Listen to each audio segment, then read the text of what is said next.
there, my name's Supergirl. I was just in the middle of washing my hands. Why don't we talk about washing our hands? Because right now we have to be very, very careful. I'm sure you all know, and I'm sure you're very confused, but it's okay. As long as you're careful and you take precautions, we should all be good. Now I'll show you how I wash my hands. Make sure the water is nice and warm so it feels good.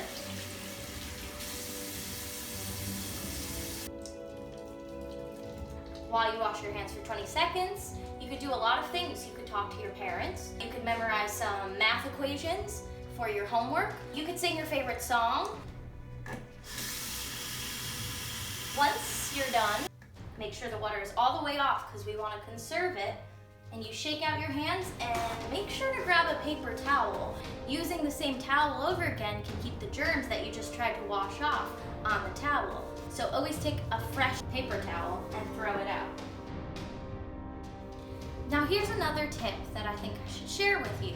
If you want to be a hygiene hero, you can ask, how can I help around the house? And I'm sure you can help clean down all of the surfaces. What we have here are Lysol wipes. I'm sure you've heard of those before. So we take a little wipe, we wipe down a surface that we want to be clean, get all of the corners, pick some stuff up, make sure you get underneath of it, and then once you're done, throw it out in the trash. But you have to remember, the surface that you just cleaned needs to stay wet in order for all the bad germs to be gone. It's just like getting rid of a villain. Well, I think I gave you almost all of the tips that you need. But for now, make sure you wash your hands for 20 seconds. If you Lysol, keep that surface wet, kill all the germs, and thank you guys for joining me and listening. I hope you all can be hygiene heroes.